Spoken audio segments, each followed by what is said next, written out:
Mau dimulai sekarang, Ustadz? Boleh. Langsung dimulai aja. Nggak apa, sambil nunggu yang lainnya.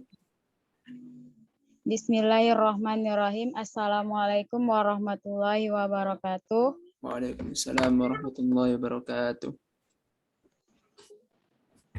Terima kasih kepada Ustadz Andrean yang telah mempercayai saya malam ini untuk jadi MC.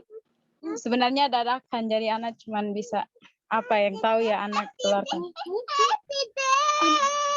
Apanya Ustadz? Anaknya masih menangis. Nggak apa, dilanjutin aja, Mbak Dwi. Sabar ya Ustadz. Masya Allah, lagi ngomong ini, adik.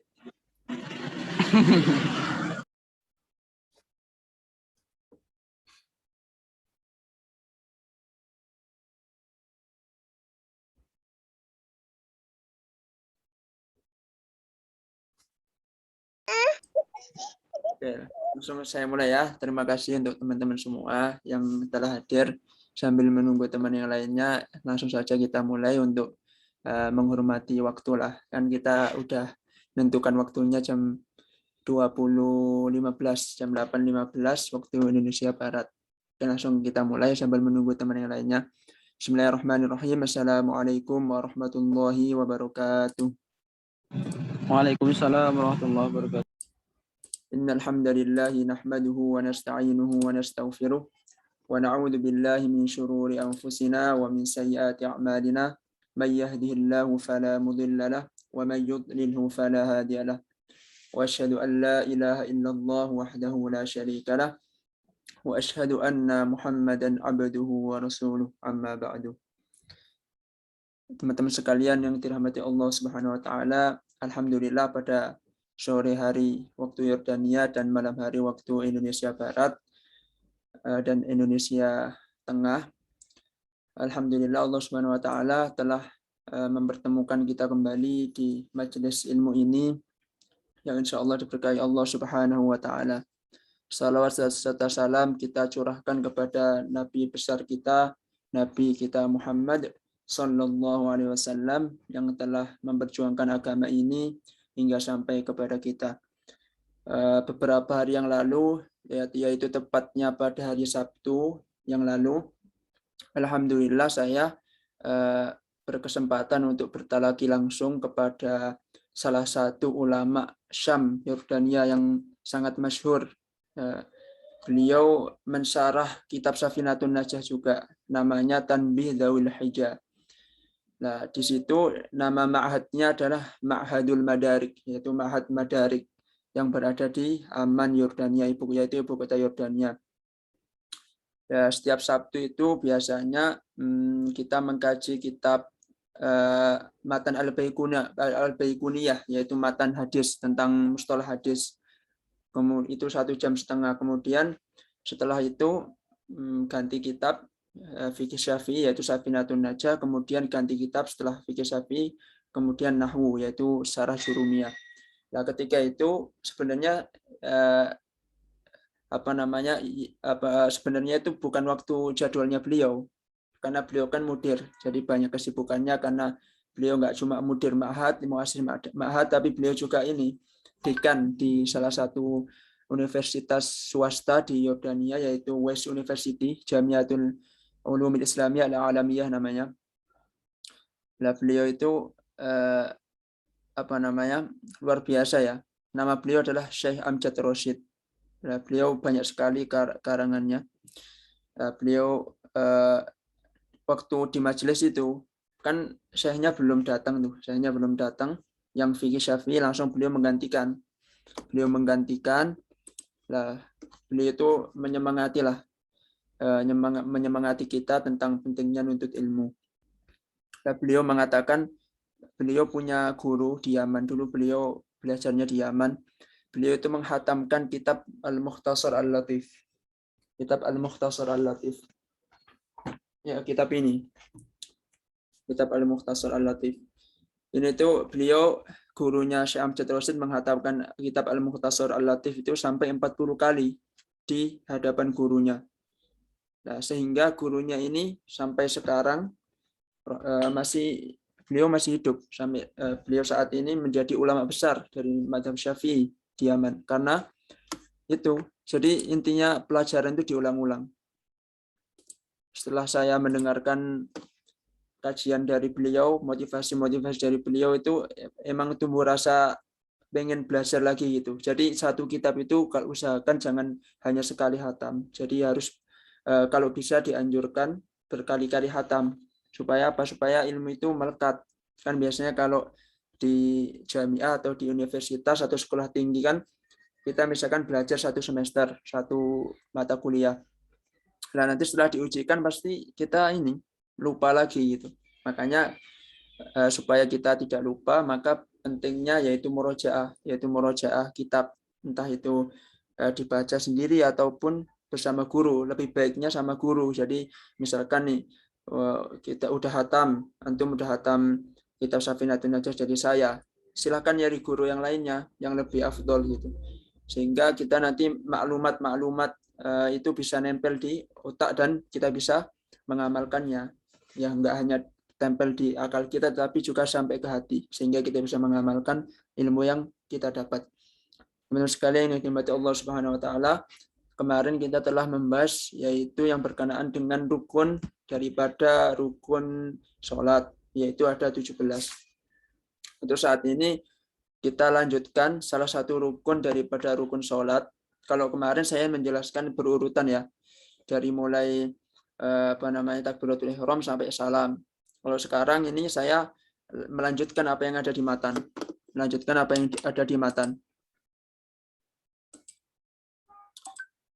Nah, mari kita lanjutkan. Sebelumnya mari kita mendoakan mu'alif serta juga kirim suratul Fatihah supaya Allah Subhanahu wa taala melapangkan kuburannya dan semoga Allah Subhanahu wa taala memberikan beliau tempat yang terbaik yaitu di surganya kelak. Bismillahirrahmanirrahim wa ila ruhi Syekh Sumair bin Salim bin Sumair wa ila hadratin Nabi Mustafa wa ila arwahil muslimina wal muslimat bisirril Fatihah. A'udzu billahi minasyaitonir rajim. Bismillahirrahmanirrahim. Alhamdulillah. Rahmanirrahim. Maliki yaumiddin. Iyyaka na'budu wa iyyaka nasta'in. Ihdinas siratal mustaqim. Siratal ladzina an'amta 'alaihim ghairil maghdubi 'alaihim waladdallin. Amin. Langsung kita masuk ke pembahasan yaitu faslun syurutu takbiratil ihrami 16. Syarat-syarat daripada takbiratul ihram itu ada 16. Jadi syarat takbiratul ihram itu ada 16. Yang pertama adalah antaqa'a halatal qiyami fil fardhi. Yang pertama adalah terjadinya takbiratul ihram itu dalam keadaan berdiri pada sholat fardu. Kita tengok di syarahnya. Antaqa'a halatal qiyami fil fardhi al-ma'na anna al-awwala min syuruti takbiratul ihram. Bahwasanya yang pertama daripada syarat-syarat dari takbiratul ihram yang pertama adalah wuqu'uha fil qiyami, yaitu terjadinya itu dalam keadaan berdiri. Jadi pas takbiratul ihram dalam keadaan berdiri.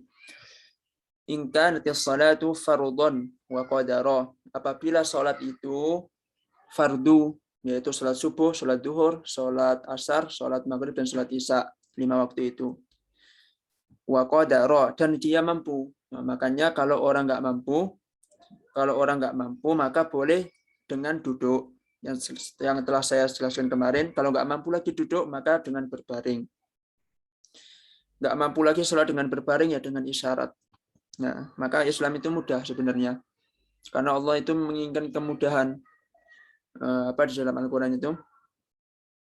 Inna ma'al usri yusra. Sungguhnya bersamaan dengan kesusahan itu ada kemudahan. Makanya ketika orang sakit, maka Allah Subhanahu wa taala memberikan kita rukhsah, yaitu keringanan bagi orang yang tidak mampu berdiri. Tetapi kalau dalam keadaan sehat, maka kita dianjurkan untuk dianjurkan bahkan diwajibkan untuk berdiri kalau dalam keadaan sehat. Apalagi dalam keadaan sholat fardu.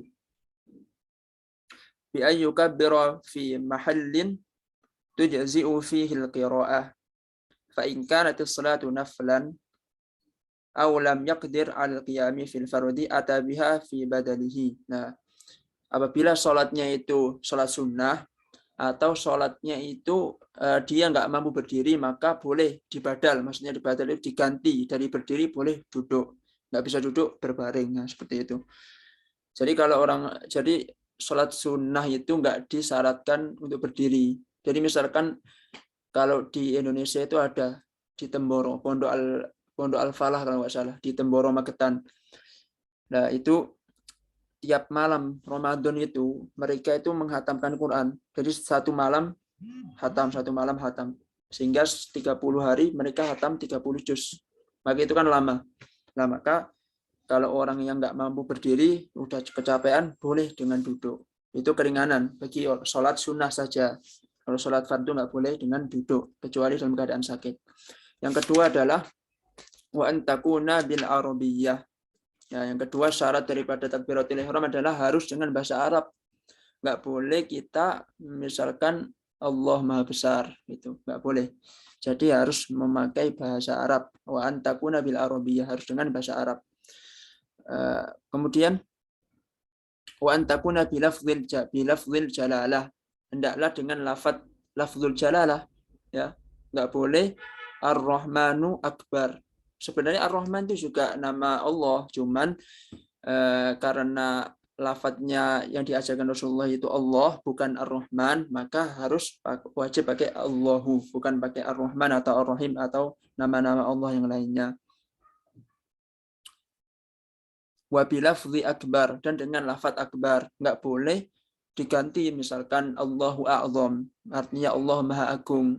Ya benar, kita mengagungkan Allah, cuman dalam hal ini kita menyelisihi apa yang diajarkan Rasulullah, yaitu Allahu Akbar. Jangan diganti Allahu a'zam atau Allahu selain daripada akbar.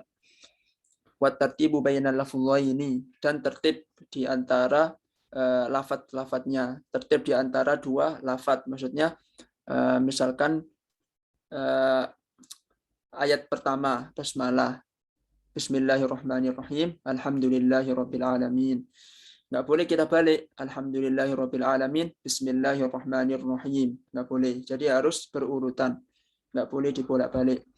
Kemudian wa alla yamudda hamzatal jalalah. Nah, ini yang paling berbahaya. Wa alla yamudda, dan enggak boleh memanjangkan hamzatal jalalah, yaitu hamzah jalalah. Hamzah jalalah itu yang Allah. Allah itu kan ada hamzahnya, ada alifnya. Itu namanya hamzah jalalah, yaitu hamzah yang di awal. Itu kalau dipanjangkan jadi Allahu, itu artinya adalah Allahu Akbar. Apakah Allah Maha Besar? Itu kalau sengaja seseorang melafadzkan Allahu Akbar, maka bisa kufur. Tapi kalau nggak sengaja, nggak ada masalah. Tetapi dalam hal ini, ya sebagaimana yang kita jelaskan dulu, kita nggak boleh menghukumi seseorang dengan hukuman kafir. Yang berhak itu hanya hakim. Yang berhak hanya hakim. Tetapi kita belajar fikih ini tahu supaya kita menghindari dari hal-hal itu. Allahu Akbar itu artinya apakah Allah Maha Besar. Maka ini tidak diperbolehkan dan termasuk lahnul jali atau kecacatan yang merubah makna. Ini nggak diperbolehkan. Tapi misalkan seseorang nggak bisa melafadzkan huruf ha. Orang desa biasanya kan alhamdulillah. Dia nggak bisa ha, ka, nggak bisa. Jadi itu dimaafkan. Ma'dzur. Nah, dalam bahasa Arab al-ma'dzur yaitu dimaafkan.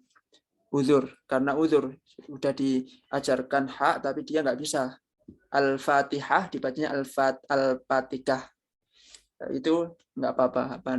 Orang itu termasuk orang yang di dalam hadis disebutkan bahwasanya al-mahiru bil Qur'ani ma'as-safaratil kiramil bararah, yaitu orang yang pandai membaca Al-Qur'an itu akan bersama para malaikat.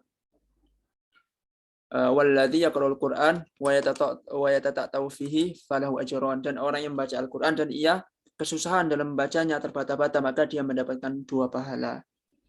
Jadi orang yang tidak fasih membaca Al-Fatihah, dia tetap mendapatkan 2 pahala. Tapi syaratnya dia harus terus belajar. Jangan sampai jangan sampai dia mengetahui kesalahannya tetapi nggak mau belajar. Nah ini yang salah. Jadi kalau orang udah belajar semaksimal mungkin tapi nggak bisa juga melafadzkan, maka itu dimaafkan. Nah, ya, contoh lain adalah yang nggak boleh dirubah sama sekali itu terutama harokat ya. Contohnya siratal ladzina an'amta alaihim. An'amta. Misalkan kita baca siratal ladzina an'amtu alaihim. Itu sangat berbahaya sekali. Karena apa? Karena kalau dirubah makna, semulanya artinya adalah yaitu jalan orang-orang yang engkau beri nikmat kepada mereka, yaitu kepada mereka itu siapa? Para anbiya, para orang-orang yang soleh. Maka artinya ketika an'amtu, maka diganti berubah menjadi jalan siratal ladzina an'amtu, yaitu jalan yang saya beri nikmat. Nah, seakan-akan saya ini adalah Tuhan. Nah, ini berbahaya sekali. Karena menganggap dirinya Tuhan itu termasuk perkara yang kufur. Sebagaimana Fir'aun. Maka ini harus kita perhatikan ya. An'amta bukan an'amtu. An'amta siratal ladzina an'amta alaihim.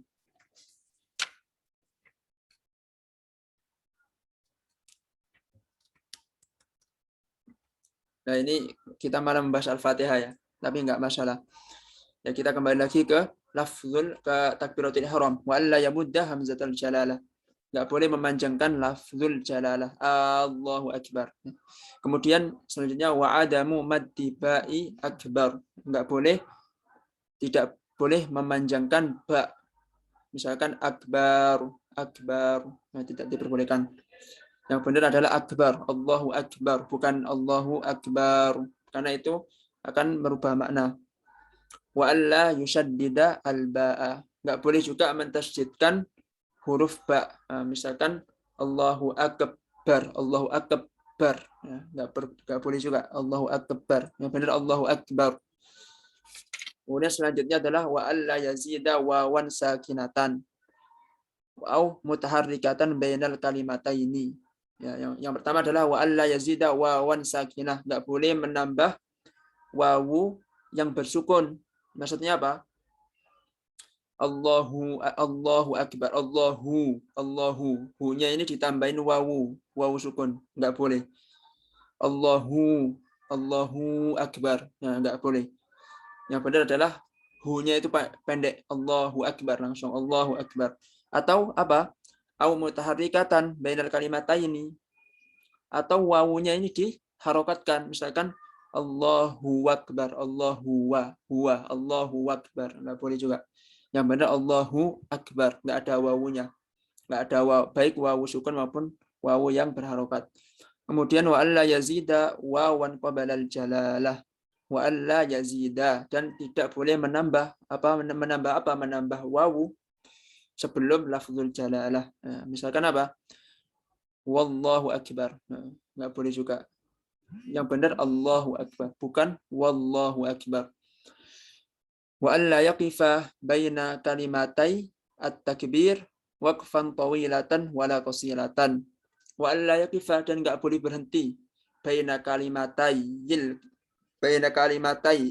di antara dua kalimat at-takbir, kalimat takbir, waqfan, baik waqfatan tawilatan, baik itu berhentinya lama, wala qasiratan, atau berhentinya itu sebentar. Contohnya adalah Allahu, berhenti lama. Akbar, nah, enggak boleh.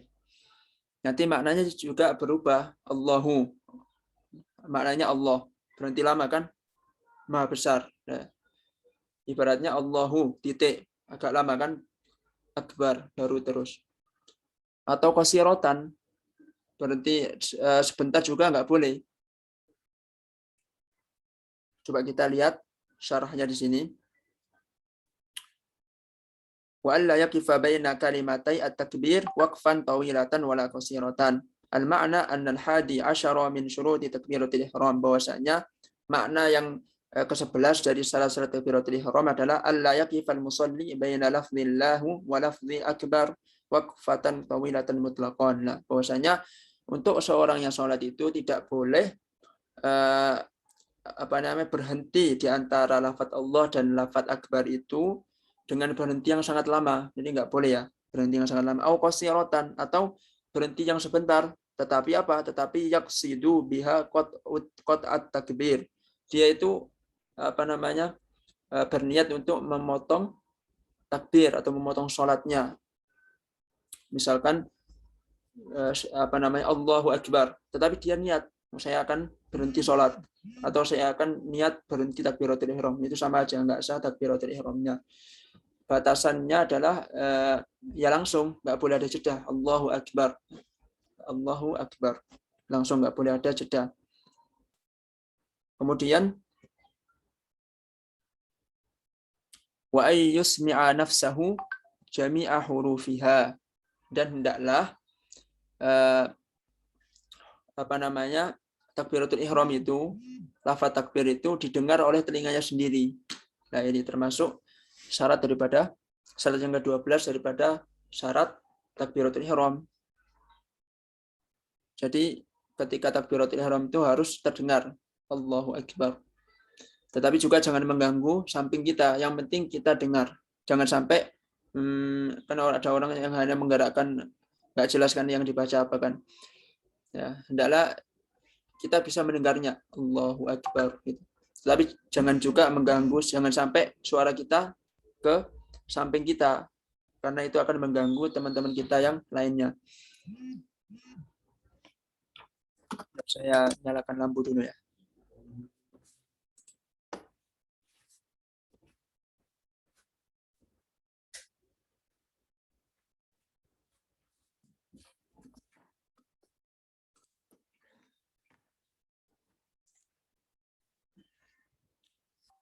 Wa ayyusmi'a nafsahu jami'a hurufiha. Ya, di syarahnya disebutin ayyarfa'a mulsani sawatahu biha. Hendaklah seorang yang salat itu mengeraskan suaranya. Allahu Akbar, mengeraskan suaranya. Bihaitu yusmi'u nafsahu jami'a hurufiha. Di mana dia semua huruf-hurufnya itu, yaitu Allahu Akbar, itu semua huruf-hurufnya terdengar di telinga kita. Haitsu la mani'a min laghutin wa nahwihi. Sampai apa? Sampai tidak ada satu huruf pun yang salah diucapkan. Wa illa fayarfa'u bihaitsu law lam yakun mani'un la sami'a.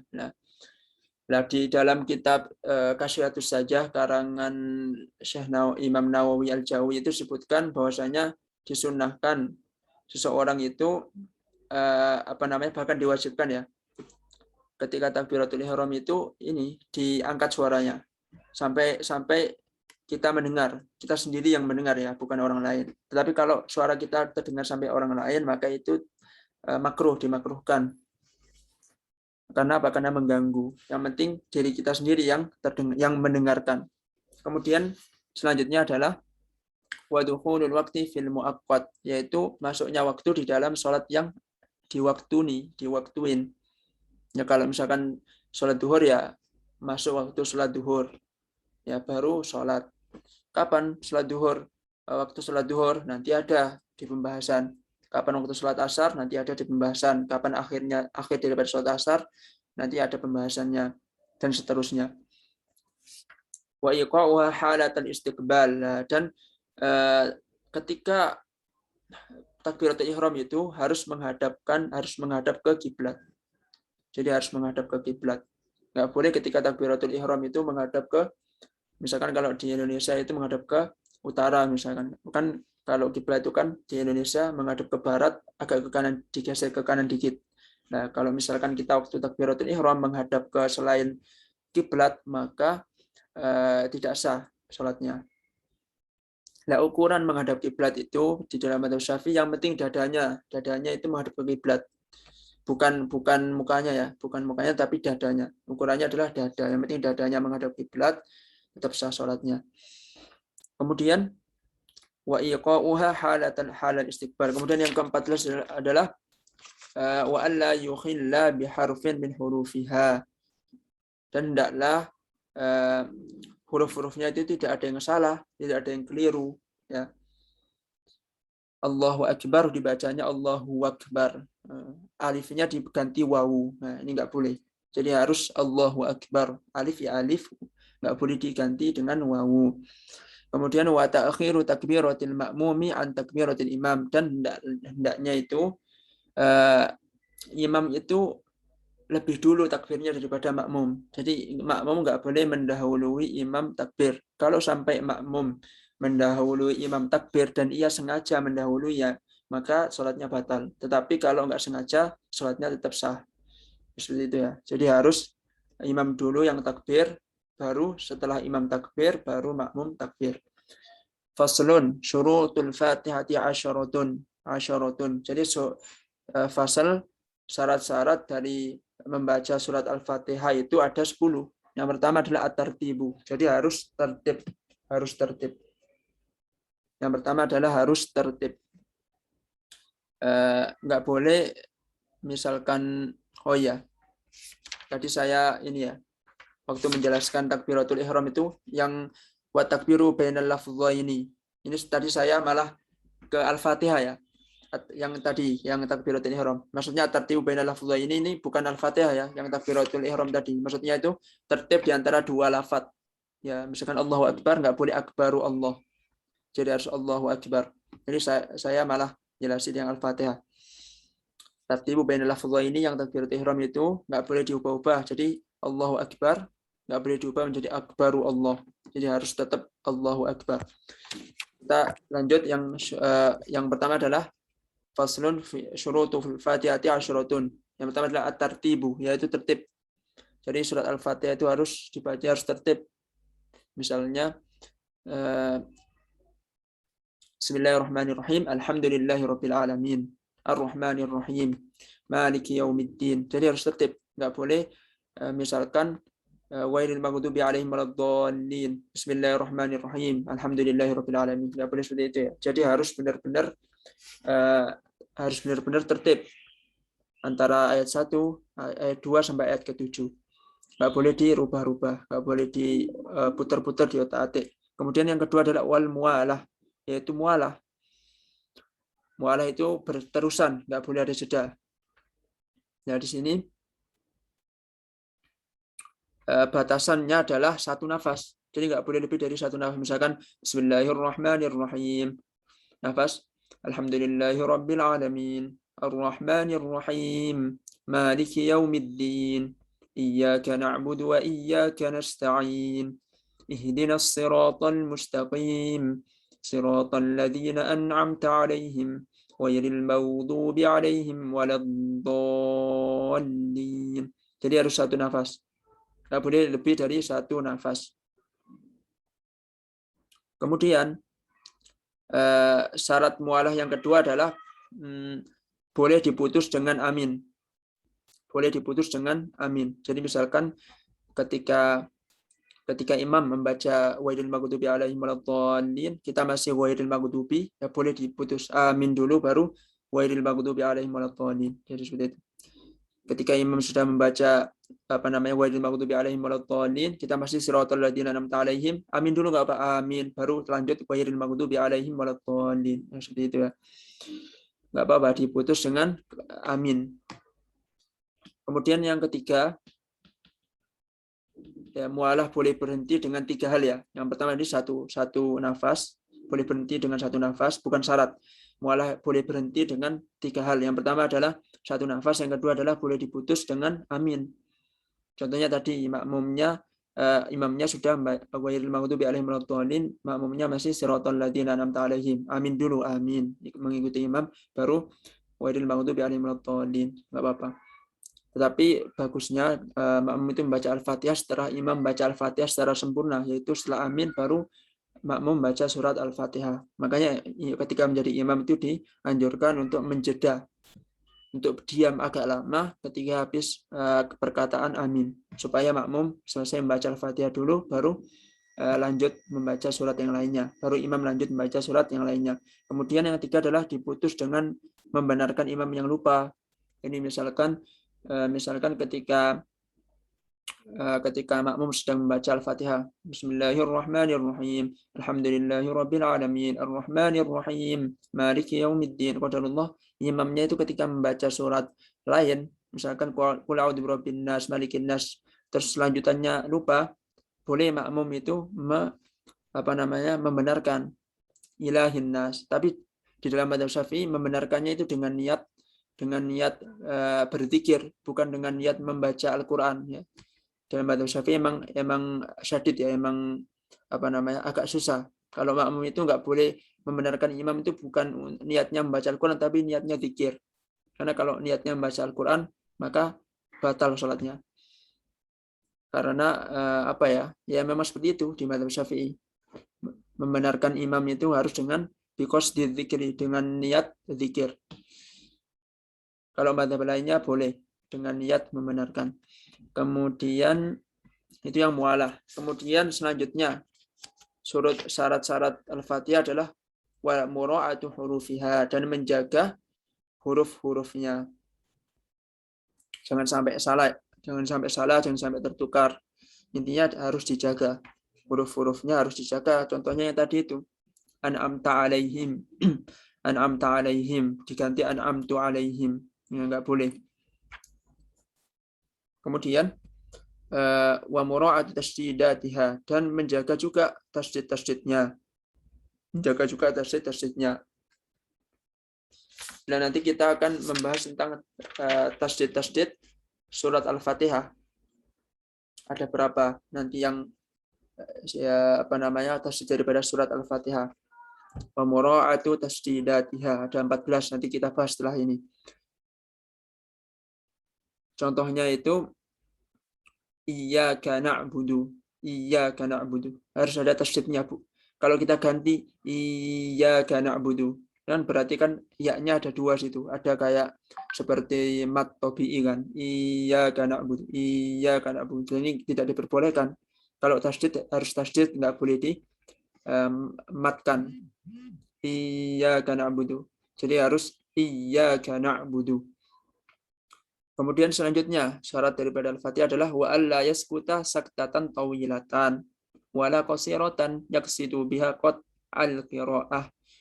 Tidak diperbolehkan diam dengan diam yang lama ataupun dengan diam yang sebentar dengan niat itu memotong bacaan atau memotong dengan niat memotong bacaan. Misalkan Allahu Akbar, Bismillahirrahmanirrahim. Alhamdulillahi Rabbil Alamin. Ar-Rahmanir Rahim. Diam lama.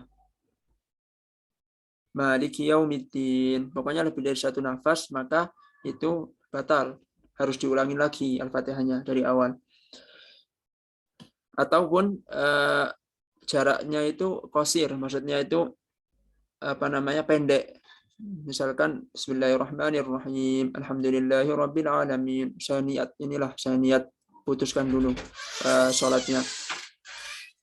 Maka dalam hal ini tidak diperbolehkan, baik itu memutus bacaan dalam berhenti dalam keadaan lama ataupun sebentar.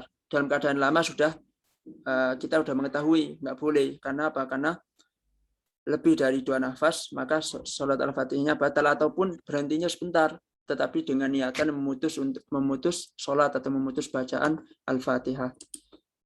Kemudian selanjutnya, syarat daripada Al-Fatihah adalah wa qira'atu kulli ayatiha, dan membaca setiap daripada ayat-ayatnya. Nggak boleh ada yang ditinggalkan. Ya, nggak boleh ada yang ditinggalkan. Nah, bagaimana kalau lupa? Kalau lupa, ya harus diulangin lagi dari yang lupa tersebut. Misalkan Bismillahirrahmanirrahim, Alhamdulillahi Rabbil Alamin, Maliki Yaumiddin. Ar-Rahmanir-Rahimnya belum dibacakan, maka balik lagi Ar-Rahmanir-Rahim, Maliki Yaumiddin. Ya, seperti itu. Jadi nggak boleh ada yang dilewatkan. Dan kalau imam salah, maka makmumnya wajib membenarkan. Kemudian selanjutnya, syarat daripada basmalah adalah wa min hal basmalah. Di madzhab Syafi'i itu basmalah itu termasuk bagian dari surat Al-Fatihah. Bagian dari surat Al-Fatihah. Jadi kalau nggak baca basmalah, misalkan langsung Alhamdulillahi Rabbil Alamin, maka Al-Fatihahnya tidak sah. Al-Fatihah tidak sah. Tetapi di dalam madhabnya Imam Hanafi dan Imam Maliki nggak pakai basmalah, karena basmalah bukan termasuk Al-Fatihah, kata mereka, kata madhabnya Imam Hanafi dan Imam Maliki. Jadi ketika takbir Allahu Akbar langsung Alhamdulillahi Rabbil Alamin. Ar-Rahmanir Rahim. Maliki Yaumiddin. Tanpa basmalah. Kalau madzhab Imam Syafi'i, Bismillahirrahmanirrahim. Allahu Akbar. Bismillahirrahmanirrahim. Alhamdulillahi Rabbil Alamin. Ar-Rahmanir Rahim. Kalau madzhabnya Hambali, membaca Al-Fatihah juga termasuk basmalah, tetapi dibacanya dengan sir atau dengan tidak terdengar sebagaimana yang dilakukan di kebanyakan imam di Masjidil Haram yang bermadzhab Hambali. Bismillahirrahmanirrahim. Alhamdulillahi Rabbil Alamin. Ar-Rahmanir Rahim. Seperti itu. Jadi memang ada perbedaan pendapat tentang apakah basmalah ini termasuk daripada surat Al-Fatihah atau tidak, tetapi dalam hal ini kita mengikuti mazhab Imam Syafi'i, yaitu menjaharkan atau mengeraskan bacaan basmalah ketika bacaan jahar. Tetapi ke basmalah sebelum surat selain Al-Fatihah itu hanya pemisah antara satu surat dengan surat yang lainnya. Kalau nggak dibaca pun tetap sah sholatnya. Misalkan ghairil maghdubi alaihim waladdallin. Amin. Nggak baca basmalah, langsung qul a'udzu birabbin nas, malikin nas. Itu tetap sah sholatnya. Kemudian syarat Al-Fatihah yang selanjutnya adalah, yang ketujuh adalah wa adamul lahni al-mukhilli bil makna. Dan nggak boleh ada kecacatan atau lahan yang mana lahan tersebut itu merubah maknanya. Contohnya kayak tadi itu, an'amta diganti an'amtu, itu merubah makna dan tidak diperbolehkan. Kemudian selanjutnya adalah wa antakuna halatal qiyami fil farudi. Wa antakuna halatal qiyami fil farudi. Hendaklah ketika membaca Al-Fatihah itu dalam keadaan berdiri bagi orang yang sholat fardu, Kalau sholat sunnah maka diperbolehkan untuk duduk. Tapi sholat fardu diwajibkan untuk berdiri, kecuali dalam keadaan sakit. Boleh dengan duduk. Kemudian wa ayyusmi'a nafsahul qira'ah. Dan hendaklah bacaan Fatihah itu didengar dengan telinganya sendiri. Bacaan Fatihah itu didengar dengan telinganya sendiri. Yang selanjutnya adalah wa alla yatakhallalaha dzikrun ajnabiyyun. Enggak boleh bacaan Al-Fatihah itu diselingi dengan zikir yang lainnya. Misalkan Bismillahirrahmanirrahim. Zikir dulu misalkan. Subhanallah, walhamdulillah, wa la ilaha illallah, Allahu akbar. Alhamdulillahi rabbil alamin. Zikir lagi, astagfirullah. Ar-Rahmanir-Rahim. Enggak boleh. Jadi harus enggak boleh diselingi dengan zikir-zikir yang lainnya. Harus murni Al-Fatihah.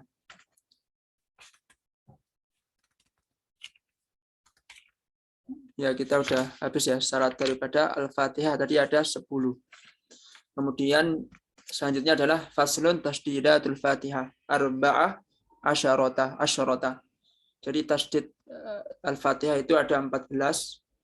Yang pertama adalah bismillahi fauqal lam, di atas lam, bismillahi.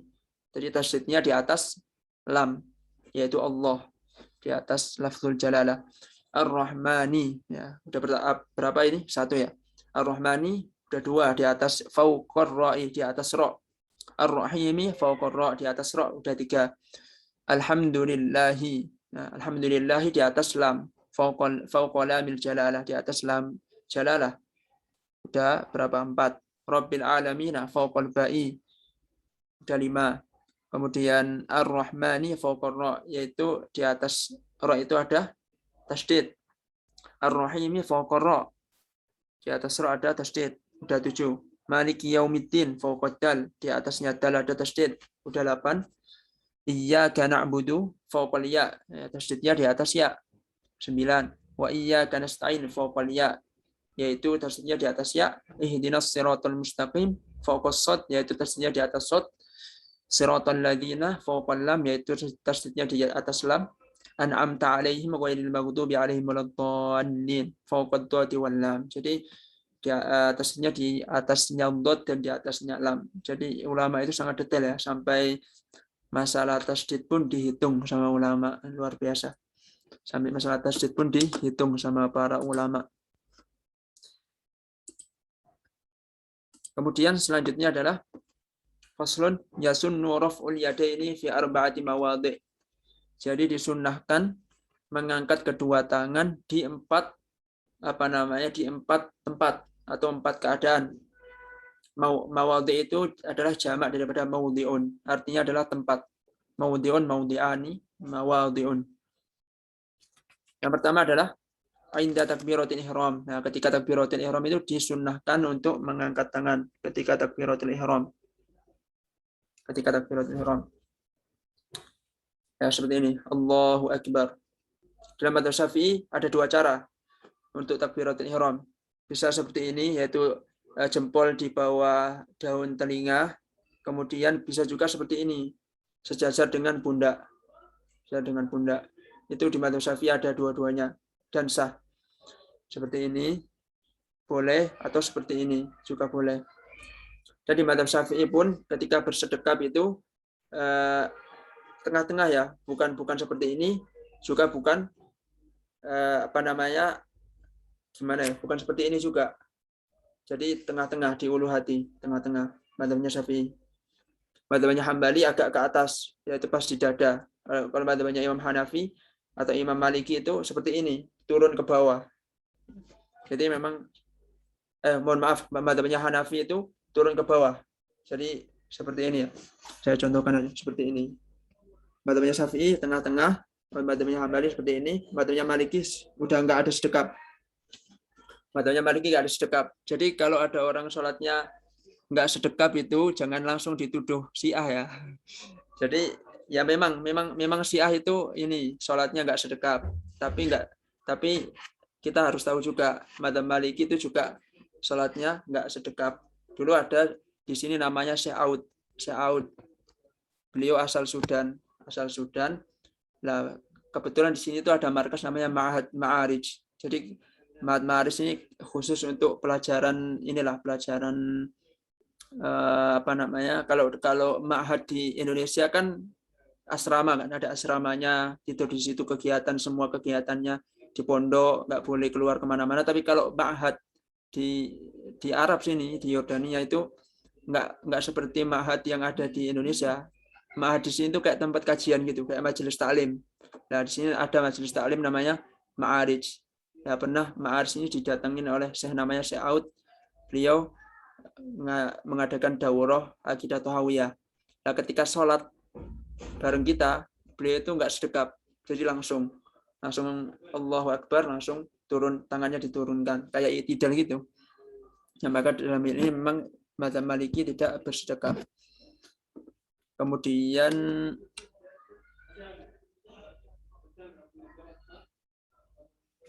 selanjutnya adalah wa inda ruku'i. Nah, disunahkan juga ketika bagaimana yang takbiratul ihram tadi ya. Ya bagaimana ketika tidak mengangkat tangan ketika takbiratul ihram, misalkan Allahu Akbar. Jadi langsung enggak mengangkat tangan, tetap sah salatnya. Yang wajib adalah perkataan Allahu Akbar-nya itu. Kalau mengangkat tangan itu sunnah. Jadi makanya Imam Syafi'i itu pernah ditanya sama muridnya Imam Hanafi. Ketika Imam Syafi'i sampai di Baghdad dan sholat di suatu masjid, kemudian bertemu dengan muridnya Imam Muhammad bin Hasan Asy-Syaibani. Jadi murid-muridnya Imam Hanafi. Nah, ditanya murid-muridnya Imam Hanafi. Jadi muridnya Imam Muhammad bin Hasan Asy-Syaibani ditanya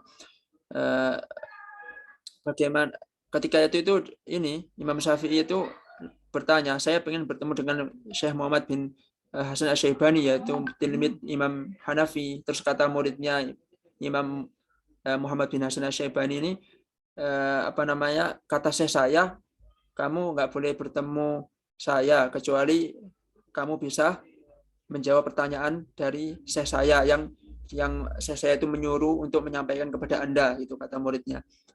Apa pertanyaannya gitu? Bagaimana awal mula sholat itu dengan apa? Awal mula sholat itu dengan apa? Imam Syafi'i menjawab dengan 2 rukun dan 1 sunnah. Simpel saja, dengan 2 rukun dan 1 sunnah. Apa itu 2 rukun? 2 rukun itu perkataan. 2 rukun itu pertama adalah niat, kemudian yang kedua adalah perkataan Allahu Akbar. Perkataan Allahu Akbar. Kemudian yang sunnah itu apa? Sunnah mengangkat tangan. Nah itu ya. Terus kemudian muridnya Syekh Muhammad bin Hasan Asy-Syaibani melapor kepada gurunya, Syekh ini jawabannya ini dan ini. Wah ini orang pintar nih, orang pintar. Ajak dia ke sini gitu. Akhirnya bertemu dan akhirnya Imam Syafi'i berguru kepada muridnya Imam Hanafi. Makanya Imam Syafi'i itu terkenal dengan bisa menggabungkan ahlul ra'yi dan ahlul hadis. Ahlul ra'yi itu Imam Hanafi, ahlul hadis Imam Maliki. Makanya di dalam Imam Syafi'i itu sangat lengkap fikihnya. Makanya yang pertama kali mengarang kitab tentang usul fikih itu ya Imam Syafi'i itu di dalam kitabnya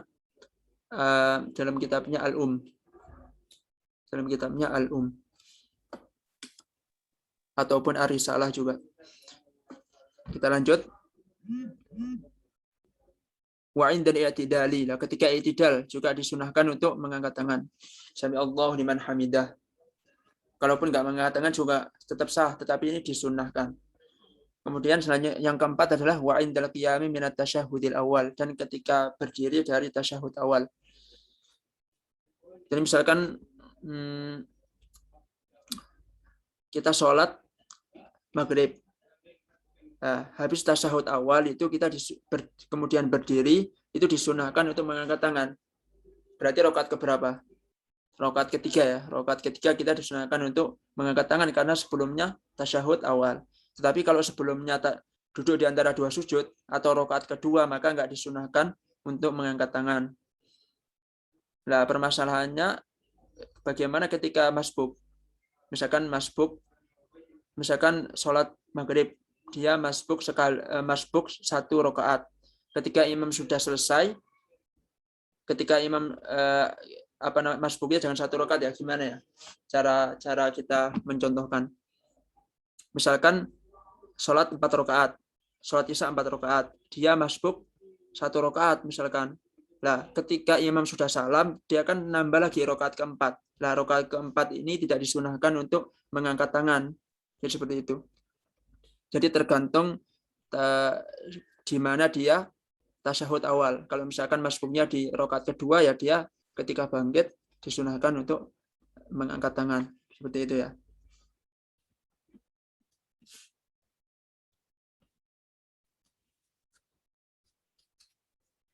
Selanjutnya adalah faslun syurutus sujudi sab'atun. Syurutus sujudi sab'atun.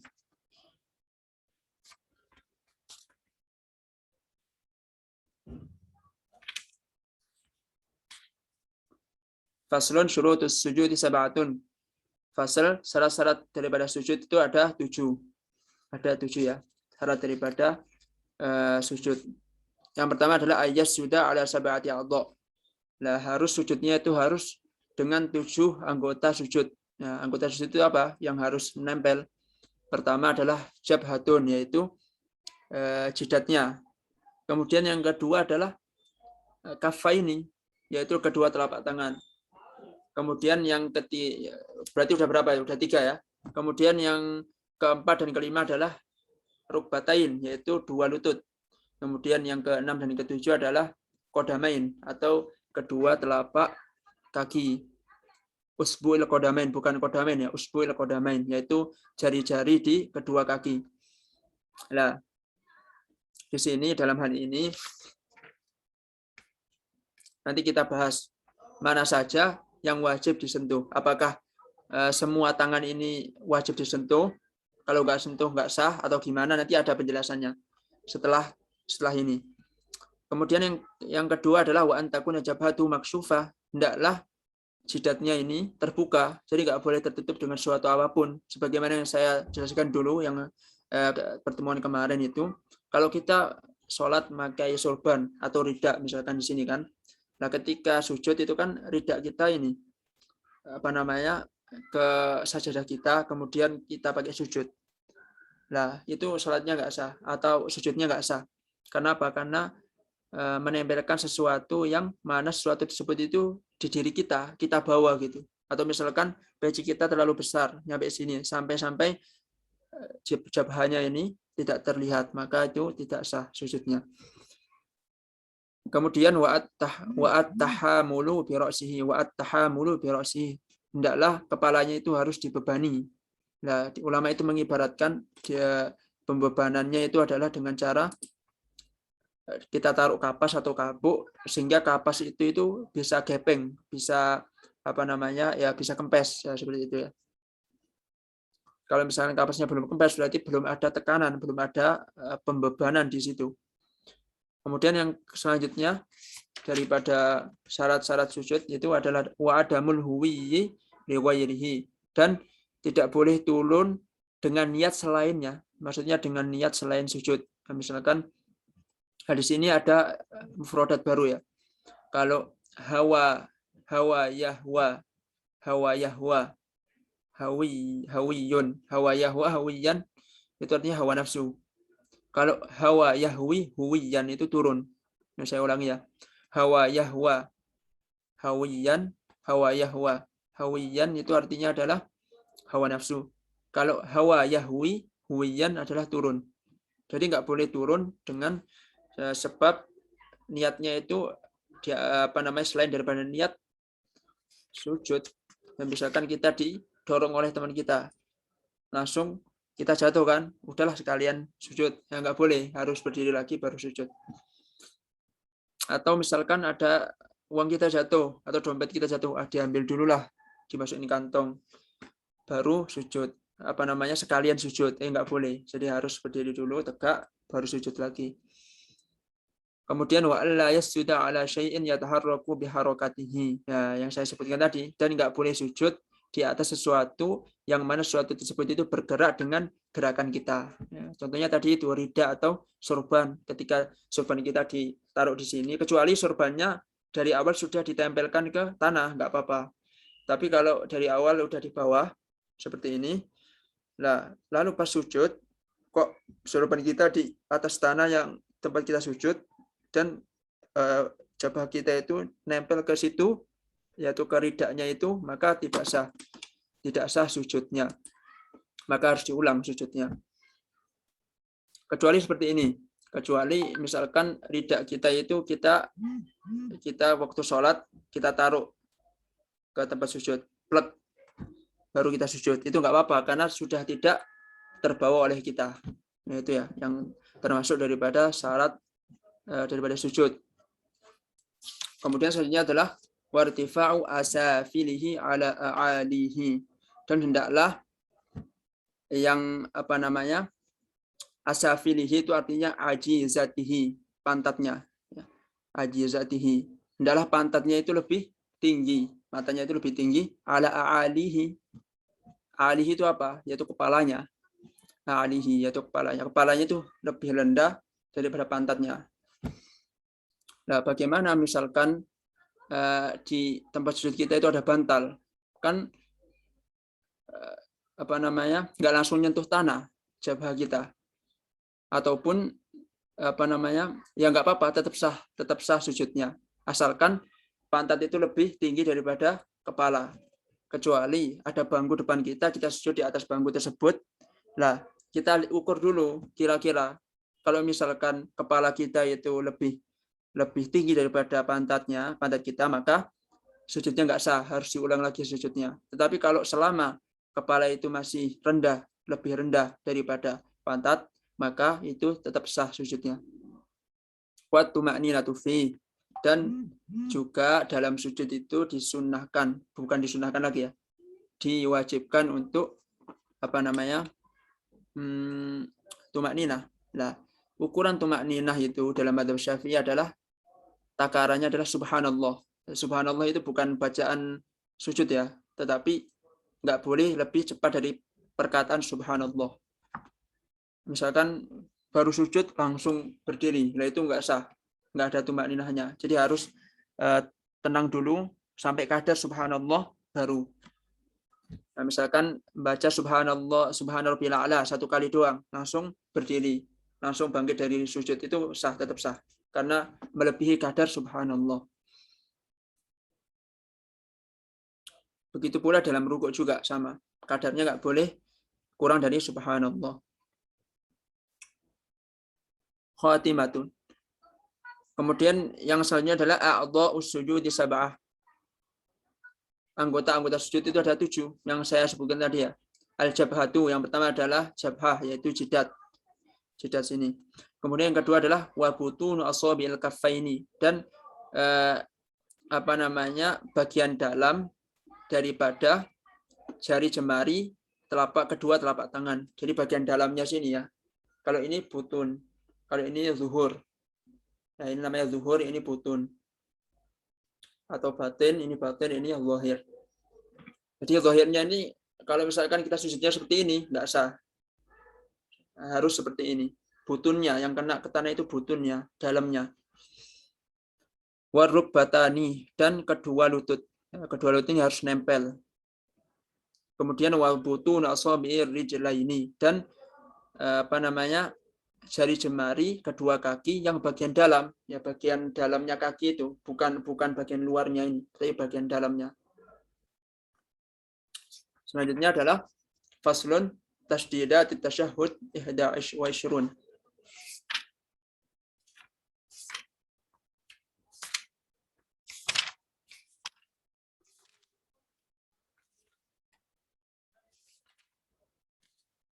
Oh ya, tambahan ya. Jadi dari 7 anggota sujud itu, apakah semuanya harus menempel ataukah hanya sebagian saja? Maka dalam hal ini di dalam kitab Kasyifatus Sajah karangan Syekh Imam Nawawi Al-Jawi. Nah, ini kitabnya. Ya. Ini Syarah Safinatun Najah juga. Dalam kitab ini disebutkan wa yakfi juz'in min kulli wahidin min hadhil a'dha'is sab'ah walau min asbu' faqat. Jadi cukup menaruh daripada salah satu dari anggota 7 anggota badan yang harus ditempelkan ke tanah itu dalam sujud itu, cukup 1 jari itu sudah sah. Jadi misalkan sebagian jabah saja yang menempel. Jadi misalkan cuman ini aja, ini semuanya tertutup, cuman yang terbuka cuman ini tok. Sujud itu tetap sah. Atau ketika sujud yang menempel itu cuman jempol doang yang menempel ke tanah. 2 jempol ini misalkan tetap sah sholatnya. Atau kakinya cuman jempol saja. Kalau di Indonesia kan biasanya orang-orang kalau sujud kan cuman jempolnya doang ya yang nempel di tanah, itu tetap sah. Jadi nggak harus ditempelin semuanya ini ke tanah. Nggak harus seperti itu.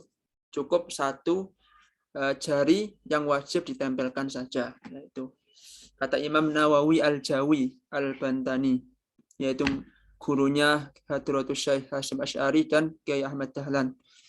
Kemudian selanjutnya adalah ya mungkin itu dulu ya yang dapat kami sampaikan. Itu untuk tasyahud, tasdidatut tasyahud 21 itu insyaallah kita lanjut di pertemuan selanjutnya. Alhamdulillah teman-teman sekalian, dirahmati Allah Subhanahu wa taala, kita telah membahas tentang yang namanya takbiratul ihram, syarat takbiratul ihram, kemudian syarat daripada Al-Fatihah. Kemudian juga kita udah membahas tentang raf'ul yadaini, yaitu mengangkat tangan dan lain sebagainya. Semoga semua ilmu yang kami sampaikan ini bermanfaat bagi teman-teman semuanya, dan jangan lupa ilmu itu perlu yang namanya tikror atau yang namanya murojaah. Jadi yang dimurojaah itu enggak hanya Quran. Ilmu juga penting untuk dimurojaah. Kenapa? Karena ibaratnya ilmu itu ya hampir sama lah sama Quran. Al-Quran pun juga ilmu. Maka ketika kita melepaskan begitu saja ilmu tersebut, ya ibaratnya unta yang enggak ditali, maka cepat dia lari. Cepat dia kabur. Tapi kalau unta itu diikat dengan ikatan yang kuat, dengan cara apa? Dengan cara dimurojaah, ditulis. Atau kalau kita punya kitabnya langsung itu ditulis, artinya ada dicoret-coret nggak apa-apa. Misalkan ada yang penting nih, ya. Misalkan ada yang penting, atau nggak tahu artinya. Misalkan a'dha'u sujudi, a'dha'u itu artinya apa sih? Cari di kamus. Oh, artinya adalah anggota. Jamak daripada udwun. Tulis saja. Mufradnya udwun, artinya adalah anggota. Kalau a'dha'u artinya anggota-anggota. Nggak apa-apa, dicoret-coret aja kitabnya itu, karena karena suatu saat itu bakal berguna sekali bagi kita ketika ngajar nanti. Misalkan kita mau ngajar, oh ini udah ada coret-coretannya, gampang aja kita tinggal baca coretannya ini. Oh dulu guru saya pernah jelasin gini, saya tulis. Ya, itu bakal sangat-sangat berharga sekali.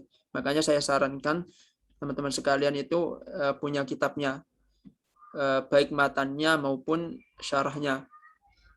Kalau misalkan di daerah teman-teman sekalian nggak ada orang jual kitab, bisa di fotokopi. Kan udah saya share kan ininya, PDF-nya.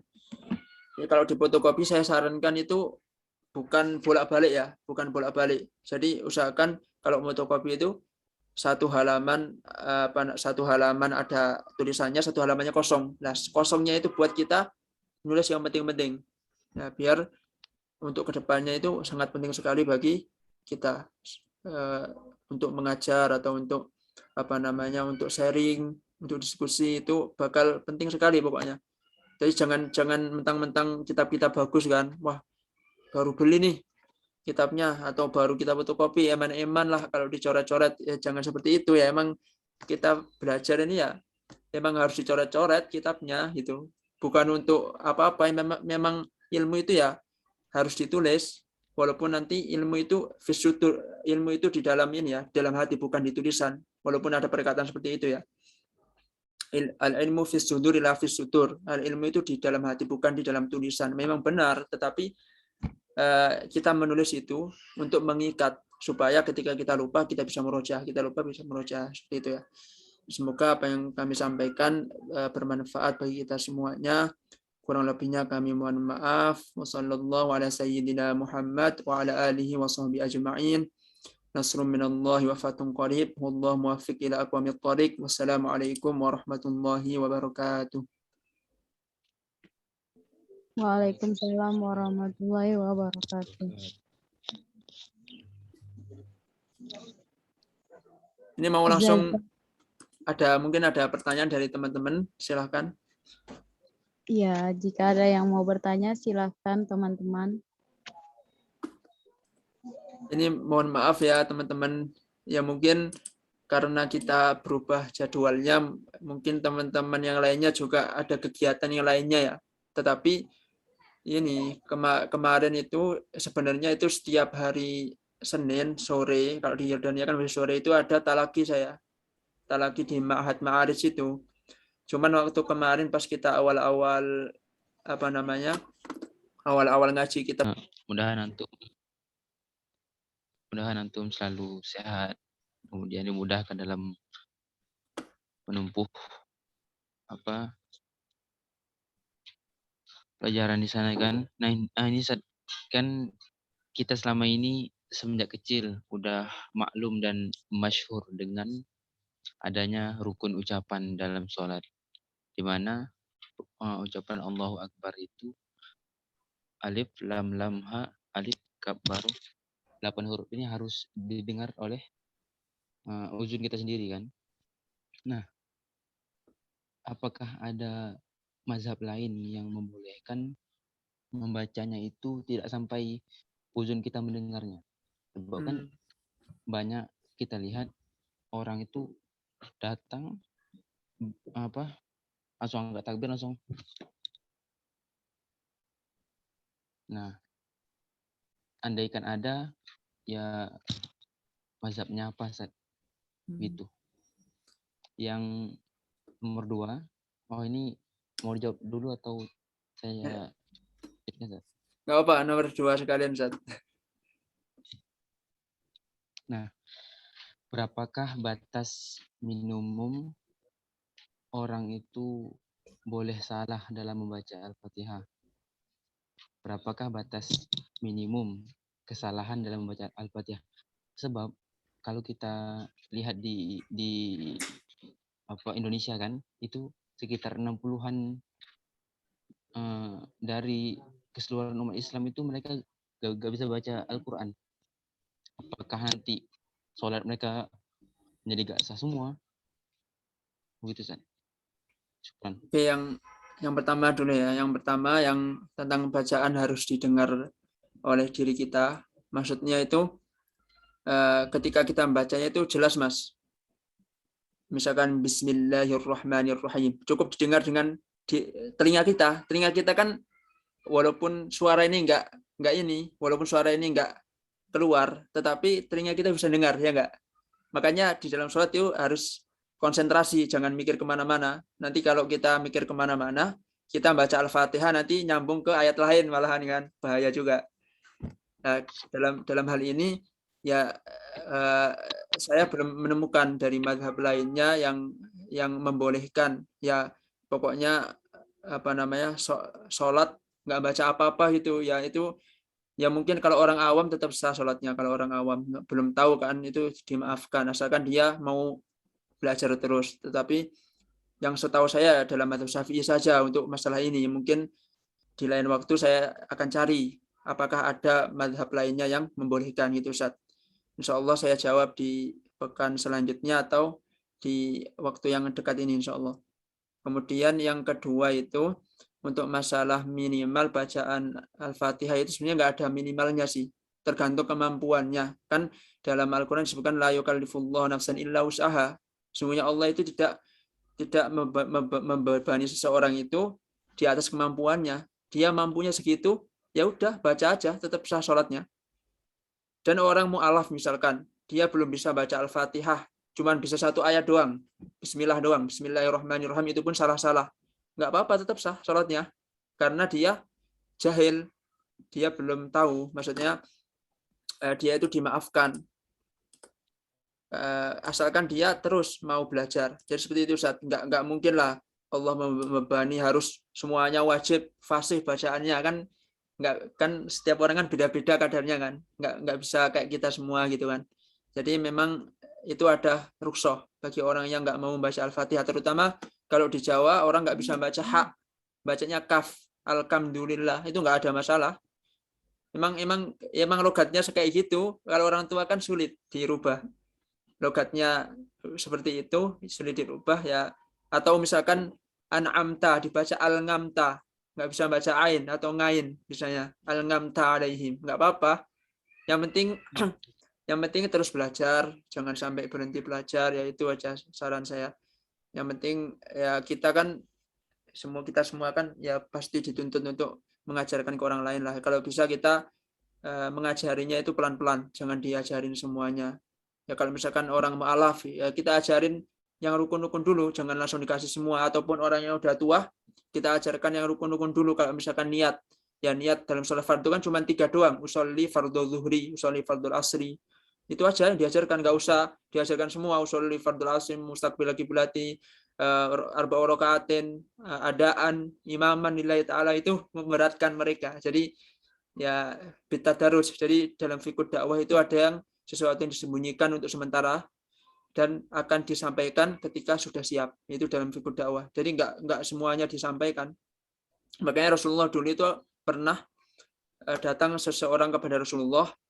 Dia tanya, ya Rasulullah, saya itu pengen masuk Islam, tapi saya itu suka bohong sama orang lain gitu. Karena kerjaannya kan makelar, Mas. Saya suka bohong sama orang lain. Terus ya nggak apa-apa, kamu ini aja masuk Islam. Kamu masuk Islam aja, nggak apa-apa, sambil sering-sering sholat lah gitu, sering-sering sholat. Terus habis itu orangnya pergi, diprotes sama Sayyidina Ibnu Abbas. Kata Sayyidina Ibnu Abbas, beliau mengatakan kepada Rasulullah, menyoal, ya Rasulullah, apakah engkau menghalalkan berbohong? Enggak, saya enggak menghalalkan berbohong, tapi itu adalah biar dia itu sholat. Semakin dia sering sholat, dia itu semakin jijik sama bohong gitu. Dia semakin banyak sholat, semakin jijik sama bohong. Jadi belum tentu seorang dai misalkan, dia kok dai ini kok malah kayak nyeleneh gitu kan, kok apa-apa dibolehkan. Itu sebenarnya dia itu juga mengingkari, cuma karena tuntutan fikih dakwah seperti itu di masyarakat, maka dia mau nggak mau membicarakan sesuatu itu ya boleh-boleh aja, yang penting kamu sholat gitu. Yang penting kamu sholat, karena sholat kan tiang agama, nggak boleh ditinggalkan. Karena sholat juga yang pertama kali dihisab. Kalau sholatnya baik, semua amalan baik. Kalau sholatnya buruk, semua amalan buruk, kan seperti itu, Ustaz. Jadi memang bitadarruj gitu. Ya, ini seperti itu, Ustaz. Mungkin dari yang lain ada yang ingin ditanyakan? Dewi?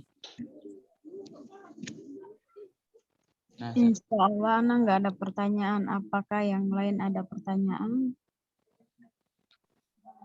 Nah, ini Ustaz yang akhir lah kan, Ustaz Azhar Mahdi. Gimana Ustaz? Suaranya agak nggak dengar. Oke.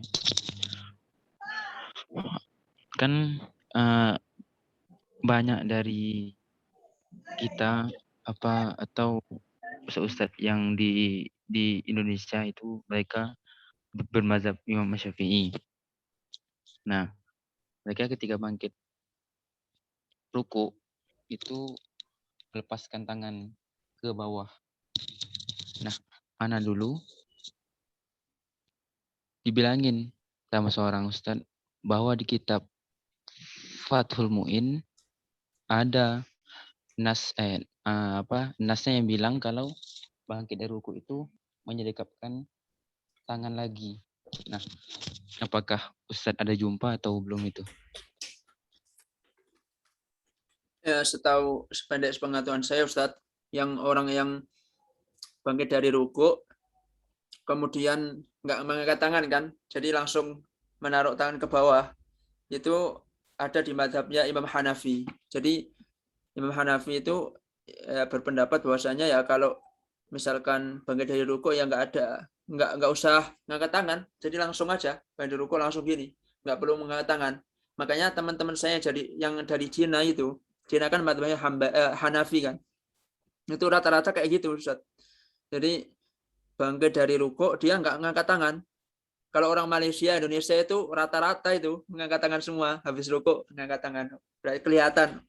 Jadi kita di sini tuh bisa deteksi yang mazhab Syafi'i mana, mazhab Hanafi mana, dilihat dari bangkit dari rukuknya dia ngangkat tangan apa enggak.